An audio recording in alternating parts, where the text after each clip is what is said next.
بكم مرة أخرى. رجعت لكم بأكلة جميلة جدا، إن شاء الله يا رب تعجبكم، اللي هو الكسكسي التونسي. تشتهر أكلة هي يعني نقول تقليدية، يشتهر بها المغرب العربي خاصة، وكل دولة كيف يعملها. أنا بالنسبة لي جهزت لها نص كيلو لحمة خروف، جهزت بصل. هي الخضار على حسب، البصل مهم جدا، لكن الخضار على حسب لأنه فيه ناس تعمل في خضار وفي ناس ما تعمل في خضار. الأمانة حمص بس ولحمة. أنا اليوم جهزت له خضار، جهزت بطاطا، جهزت جزر، جهزت فلفل، وجهزت حمص. للأمانة أنا جاهز، يعني اشتريته جاهز، يعني المعلب حاضر. جهزت دبس بندورة، طماطم، جهزت كركم، جهزت توابل مشكلة، بابريكا، فلفل أسود. البابريكا بالنسبة لنا احنا تونسيين نقولوا فلفل زينة أو فلفل أحمر، يعني على حسب كل دولة كيف. اهلين وسهلين مرة اخرى، رجعت لكم بعد ما جهزت المكونات وحكيت لكم المرة الاولى كيف سويت. قليت اول شيء، قليت الفلفل في الزيت وخرجته، ومع زيت القلي خديت منه شوية، هذا يبنن بعدين الكسكسي مش عادي. وبعد حطيت البصل، قليت البصل. والان باش نرمي قطع اللحم. تابعيني لحظة. هذوما كما تعرفوا باش نقليهم، نرجع نقليهم شوية، مع إضافة الكركم، البهارات.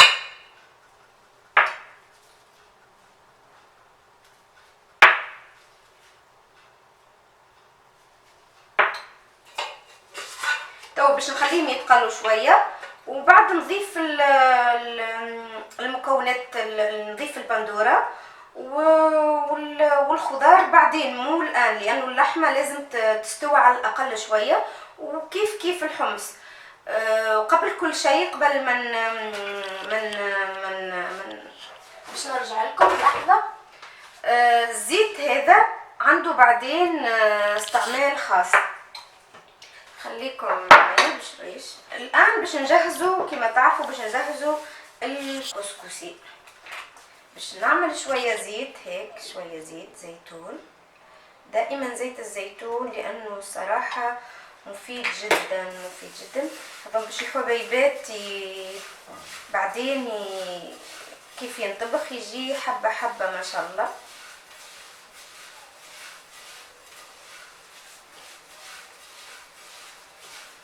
شوفوا على هالمنظر، لانه الصراحة انا دائما نفضل الكسكسي القمح على كسكسي السميد. هو كله كسكسي، لكن انا الصراحة نفضل الكسكسي هذا على الكسكسي الابيض. بعدين نسقوه بشوية موية كما تشوفوا.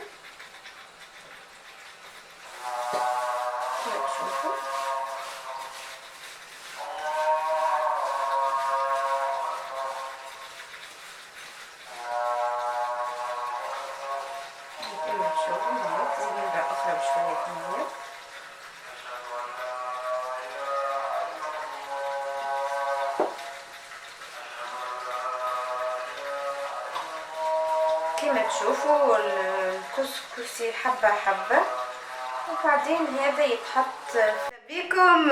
رجعت لكم مرة أخرى كما قلت لكم، بعد ما قليت الفلفل وخرجته. خديت شوية زيت من تبع القلي، وبعدين رميت البصل واللحمة. شوفوا على المنظر ما أحلاه ما شاء الله. عملت شوية كركم، عملت بهارات مشكلة، عملت فلفل أسود، وعملت شوية بابريكا، لأنه مشان تعطي الطعم كله.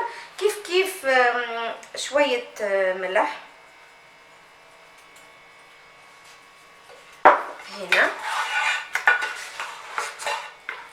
ونرجعها للقلي. انا الان نرجعها للقلي، لانه بعدين بعد ما تتقلى شويه باش نعمل دبس البندورة والخضار الا بعدين يعني. ونجهز الكسكسي على حين على الاقل هذه تتحمس شويه على الغاز. رجعت لكم بعد ما جهزت الطنجرة هنيك باللحمة قليت كله وسويت اللازم الطنجرة. الآن باش نشوفوا مع بعضنا طريقة إعداد تحضير الكسكسي اللي هو الطبق الرئيسي في أكلتنا إن شاء الله. عملت شوية زيت زيتون كما تشوفوا هيك، عملت شوية زيت زيتون ما كتروش. هذا يخلي الحبيبات ما شاء الله يكون يعني ما يلصقوش في بعضهم ويكونوا جيدين يعني في وقت اللي يجهز الطبق. كيف هنا شوية موية مو كثير يعني هكا رشة قليلة، مرتين أو ثلاثة عادي على حسب كل واحد وعلى حسب الرغبة، لأنه بعدين باش يتسقى بالمرق في الوقت ما يجهز.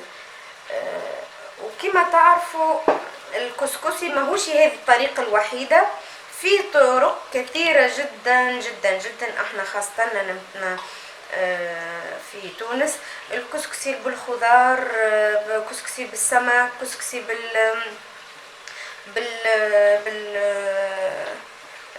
بالدجاج يعني انواع اللحم، يعني اي نوع نتاع لحم. كسكسي كيف يسويه بالعصبان اللي هي احنا نجهزوه يعني من المصارين وكرشة الخروف وكله وكبدة ولذيذ جدا كمان. ان شاء الله يا ربي تستنوني في أكلة أخرى على بالسمك ان شاء الله، ونرجع لكم بعد شوية. رجعت لكم مرة أخرى كيف بعد ما تخلى اللحم مع البصل وريحة والله ما نوصفها لكمش قديشها لذيذة جدا.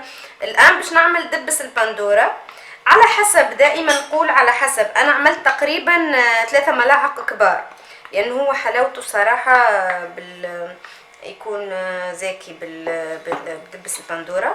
ونرجعه يغلى شوية، يغلى شوية لأنه بعد ما يغلى ويقرب اللحم مشان ينضج باش نرمي البطاطا والجزر والحمص. لكن فيه أصدقائي فيه طريقة أخرى، فيه اللي يقلي الصراحة ما يعملش الخضار خاصة بالبطاطا، يعمل بطاطا وفلفل وحمص ولحم فقط. البطاطا يسلقها بالمويه ويقليها ويحطها جاهزه مثل الفلفل. انا الان باش نطبخ كله مع بعض. باش نرجع الطنجره على الغاز. وكما تعرفوا اول هذه شيء مهم جدا، الكسكسي لازم طنجره خاصه جدا، اللي هذه الطنجره التحتانيه وهذه الفوقانيه اللي نحن نقولوا كسكاس بالعاميه. ماني عارفه حتى اتصور مانيش باش نتفلسف اكثر لانه كل واحد وكيف يعني التسميه نتاعو. هذايا بعد باش نحط فيه الكسكسي لما يغلى، تغلى الطنجره بالمويه باش نحطوا الكسكسي هنا. خليكم معي شوفوا كيف باش نحطوه هنا باش نحطوا هنا. هذا بعد ما جهزتوا كل شيء بشويه زيت زيتون ومويه باش نرجعوا نحطه هنا. بعد خليه جاهز هيك كما تشوفوا، وهو راح ينطبخ بالبخار اصدقائي. شو كما تشوفوا بعدين نوري لكم في النهايه على ايش تحصلنا. ان شاء الله يا رب يكون طبق جميل جدا جدا جدا، ونرجع لكم بعد في الاخير. اهلا وسهلا بكم، رجعت لكم بعد ما خلصنا الطبخه. هذوما الزيت اللي حكينا عنهم في الوقت اللي قليت، لانه يعطي نكهه جميله جدا للكسكسي. كما تشوفوا رائحه ما اخبي عليكم، رائحه جميله جدا جدا. كما تشوفوا المرق هنا ما شاء الله.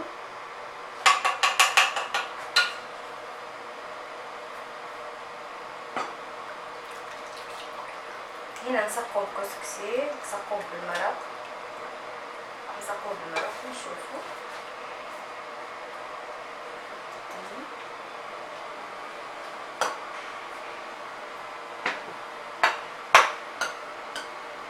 نسقيه بالمرق اول،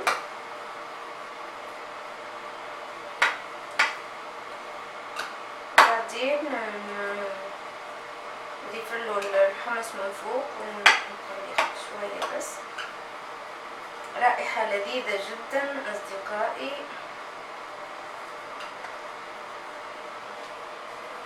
تبقى تقريبا هو الخروف صغير الصراحة، يعني ما مسكت معي وقت، يعني تقريبا ساعة ونصف هيك، يعني الغاز تبعي يعني ضعيف شوية، يعني ما شاء الله كما تشوفوا. شوية مرق، زيد شوية مرق. رائحة زكية جدا يا أصدقائي، رائحة لذيذة جدا. إنه على قد هو الكسكسي على قد ما تسقيه يشرب المرق.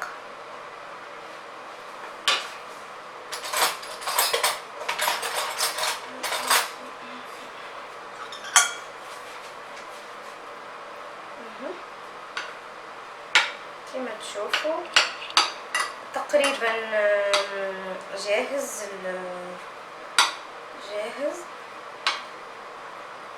كما تشوفوا حبة حبة، مو ملصق ولا شوية، يعني ما شاء الله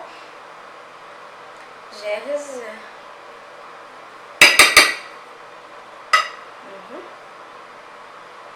كما تشوفوا الآن باش نعمل الحمص.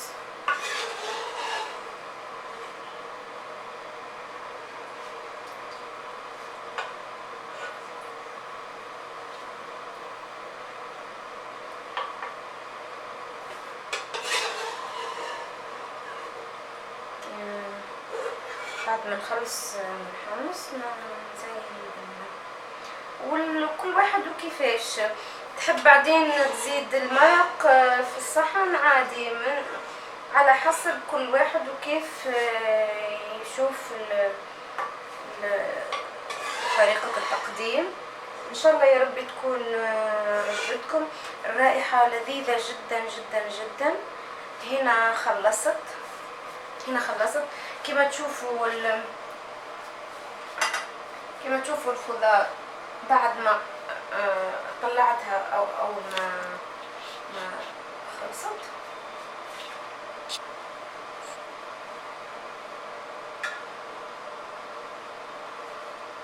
شوفوا ما اجمل المنظر هيك. بعدين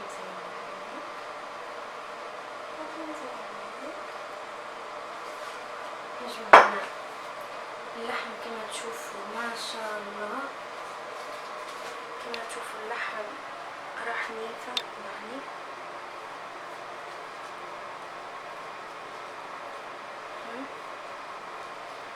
رائحة يا أصدقائي لذيذة، طيبة جدا والله. مش لأني أنا سويته، لا، بس الصراحة جدا. كما تشوفوا صحة وهنا ليكم، وما تنسونيش